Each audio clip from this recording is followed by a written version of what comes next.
Hello friend, I am doctor Harshad Rawal MD homeopaths और मेरी channel में आपका स्वागत है। आज का वीडियो में हम देखेंगे फाइमोसिस। ये फाइमोसिस क्या है, उसको कौन सा क्लासिफिकेशन कर सकते हैं, उसका कौन सा कॉज है, क्या साइन एंड सिम्टम है, क्या कॉम्प्लिकेशन होता है, एलोपैथिक में किस कैसे डायग्नोसिस होता है, होम मेडिसिन में क्या कर सकते हैं और होम्योपैथिक में कौन से विदाउट ऑपरेशन फाइमोसिस को मिटा सकते हैं। तो इसके बारे में हम ये डिटेल आपको वीडियो में बताएंगे। तो मित्रों, हमारा ये जो वीडियो है शुरुआत के लेके एंड तक देखोगे तो आप फाइमोसिस के रोगों को आपको जरूर माहिती मिलेगा। मित्रों, ये फाइमोसिस क्या है? तो सबसे पहले जो फाइमोसिस है ये मेल जेनाइटल डिजीज है। ये जब हमारा जब मेल मतलब बच्चा का जो जन्म होता है तब उसका जो पेनिस पार्ट है मीन्स लिंक होती है, इसके ऊपर एक स्किन होती है। ये स्किन टाइटनेस हो जाता है तो उसको फाइमोसिस बोलते हैं। और ये स्किन जब बच्चा बड़ा होता है तो ये स्किन फोरप्ले हो जाती है, इसमें रिलीज होता है। और ये जब भी पेशाब करने जाता है तो ये फोरप्ले स्किन वो बाहर निकालते हैं और ये यूरिनरी अच्छी तरह कर सकता है। और जब बड़ा हो जाता है तो उसके लाइफ के लिए अच्छा हो सकता है। पर कई बार ये लिंक पर ये टाइटनेस हो जाता है, खुलता नहीं है। तो यही कंडीशन में मेडिकल भाषा में उसको फिमोसिस बोलते हैं। तो ये जो फिमोसिस का क्या क्लासिफिकेशन है, तो जो फिमोसिस है 3 प्रकार के होते हैं। सबसे पहले कंजेनाइटल, जब बच्चा का बॉर्न होता है तब से जो उसकी ऊपर की जो चमड़ी होती है ग्लैंड पेनिस और पेनिस के पार्ट में फोरप्ले होना चाहिए। ये आगे पीछे खिसकना चाहिए, वो नहीं खिसकती है। ये जन्मजात उसकी जो स्किन है ये पेनिस ग्लैंड पेनिस के साथ चिपकी हुई होती है और उसका जो पेशाब का जो मार्ग छोटा होता है, तो इसको कंजेनाइटल डिफेक्ट बोलते हैं। सेकंड थिंग होते हैं फिजियोलॉजिकल।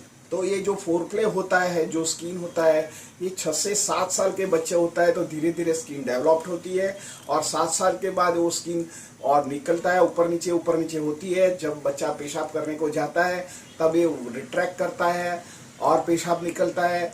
कई बार वो नहीं निकलता है तो उसको ये कॉम्प्लिकेशन होता है और फिमोसिस होता है। थर्ड थिंग, उसका पैथोलॉजिकल भी पार्ट होता है। पैथोलॉजिकल बच्चे में भी होता है और पैथोलॉजिकल एडल्ट्स में भी होता है। तो उसका जो पैथोलॉजिकल पार्ट है हम उसका कारण में बताएंगे कि उसका कौन सा पैथोलॉजिकल पार्ट है, हम आगे बता सकते हैं।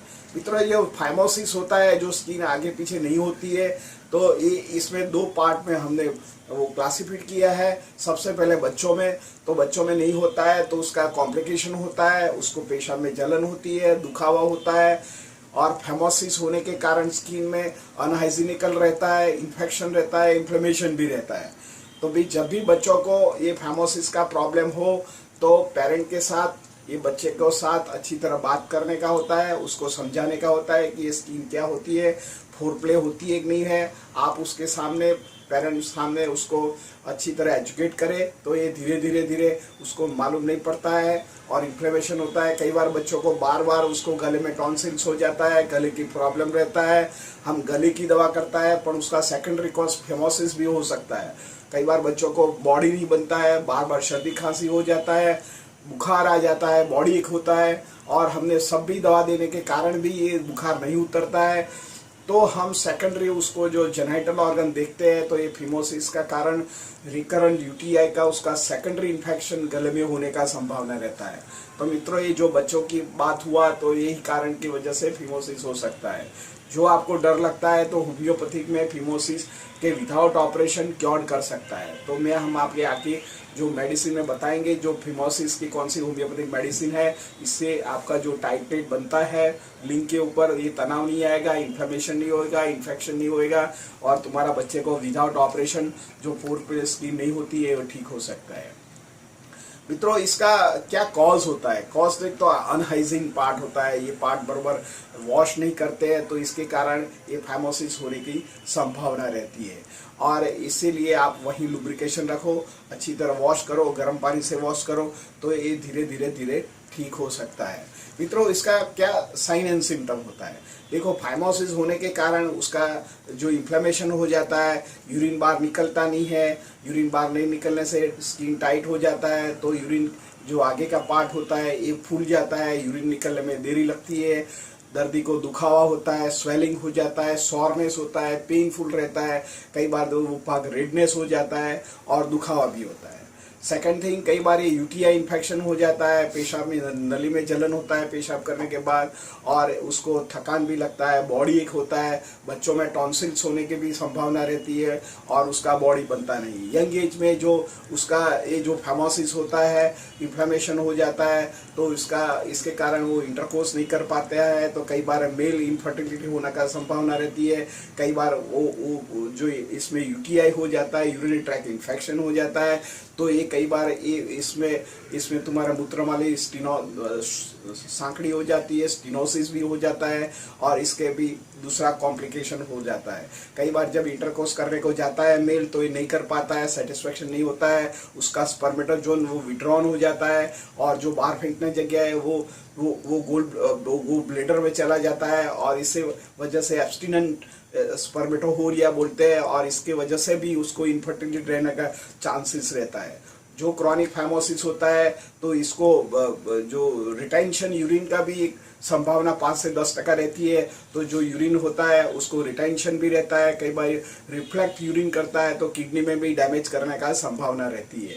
तो मित्रों, ये साइन एंड सिम्टम्स हुआ। तो उसका जो कारण है मेन, तो एक तो यंग एज में उसका सबसे पहला है इन्फेक्शन। कई बार ये 4 प्ले स्किन होता है, इसमें इन्फेक्शन लग जाता है, और डायबिटीज जिसको होता है इसको बार बार इन्फेक्शन लग जाता है। सेकंड थिंग, कोई स्किन का डिजीज हो, इसमें डर्मेटाइटिस हो, कई बार सोरासिस हो, लाइकन प्लेनस हो, कई बार आपको स्क्लेरोडर्मा हो, या आपको कोई रिंग वर्म हो और डर्मेटाइटिस हो। इसके वजह से भी आपको ये स्पर्मेटोहोरिया निकलने का और इन्फ्लेमेशन जो आगे की जो 4 प्ले स्किन में इन्फेक्शन होने की संभावना रहती है। तो ये जो कारण है ये जो फिमोसिस में माना गया है। तीसरा मेन कारण है सेक्स ट्रांसमिट डिजीज।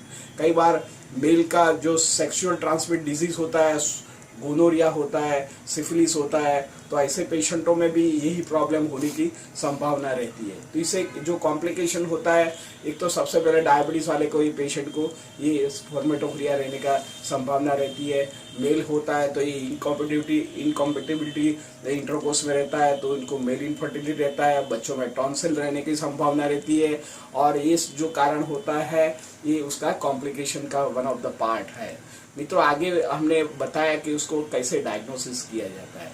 तो जो फिमोसिस पार्ट है, तो इसको एक तो क्लिनिकल एग्जामिन करने से मालूम पड़ जाता है कि 4 प्ले स्किन पर रिट्रैक्ट नहीं हो पाती है और टाइटनेस हो जाता है, तो एक तो क्लिनिकल एग्जामिनेशन से मालूम पड़ जाता है। सेकंड थिंग, यूरिन पेशाब की जांच करने से मालूम पड़ता है, अल्ट्रासोनोग्राफी से मालूम पड़ जाता है, यूरोडायनामिक्स से उसका फ्लो की कैसा क्वांटिटी है, कैसा फोर्स है, ये सब डायग्नोसिस ये आधुनिक साइंस चिकित्सक एक लोग करते हैं। और इसे क्या होम्योपैथी, इसमें क्या होम मेडिसिन है, तो होम मेडिसिन में कई बार आपकी पेट की गर्मी की वजह से भी होता है, तो आपको गर्म पदार्थ नहीं खाने का है, आप नॉनवेज खाते हैं, तीखा तली हुई चीज़ है, मरी वाला चीज़ है, नहीं खाने का है, आपको हाइपर एसिडिटी रहता है, तो भी पेट की गर्मी की वजह से रहता है, तो आपको ये जो एसिडिटी रहता है, तो आपको ये जो घर में काली द्राक्ष, वरियारी और साकर है, ये रात को भिगो के सुबह में लोगे, तो आपको ये जो प्रॉब्लम है धीरे धीरे कंट्रोल हो जाएगा, पेट की गर्मी नहीं रहेगा। आपको जो यूटीआई इन्फेक्शन सेकेंडरी होता है और इसकी वजह से हो, तो भी ये वन ऑफ द कॉम्प्लिकेशन रहता है और ठीक कर सकता है, और ये आपको ठीक हो सकता है। मित्रों, इसमें होम मेडिसिन है, आपको कैस्टर ऑयल यही पार्ट में लगाने का है, फोर्सफुली अंदर बार करके दिन में 1-2 बार कैस्टर ऑयल लगाइए। ये पार्ट आपको हाइजीन रखिए, गर्म पानी से वॉश कीजिए, थोड़ा भी साबुन लगा के अच्छा पानी से साफ करो,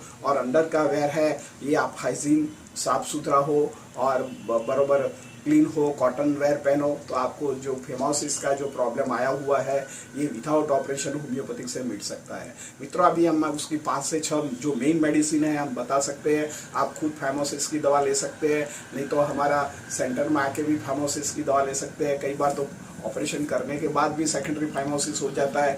डायबिटीज़ वाले को जनरली उसको बार बार फेमोसिस होने की संभावना रहती है, और संभावना की वजह से वो इंटरकोर्स में एंजॉय नहीं कर पाते हैं, और कई बार उसको एब्स्टिनेंस हो जाने का, और कई बार तो साइकोसोमेटिक प्लेन भी डिस्टर्ब होता है और उसको डिप्रेशन होता है।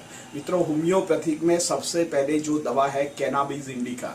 ये जो कैनाबिस इंडिका जो दवा होती है, हमारा फेमोसिस के ऊपर की स्किन जब टाइट हो जाती है, लिंग का तनाव आता है, जब इंटरकोर्स करने जाते हैं या कोई भी पेशाब करने जाते हैं और लिंग में तनाव आता है, तनाव आने के कारण जो ऊपर टाइटपन हो जाता है और फोर्थ प्ले बराबर स्किन नहीं हो पाती है, तो सबसे पहले कैनाबिस इंडिका नाम की जो दवा है, ये जो पेशाब की नली की आगे की जो स्किन होती है उसको लूजनिंग करता है, और टाइटनेस धीरे धीरे जो इसकी इलास्टिसिटी बंधी रहती है वो ठीक करेगा, और यहाँ भी जो बैक्टीरियल है, वायरल है, उसको भी ये ठीक करेगा और नॉर्मल कर सकता है। मित्रों, इसमें 30 पोटेंसी है, दिन में 3 बार लेने का है, सुबह दोपहर शाम को। दूसरी मेडिसिन है एसिड नाइट्रिकम।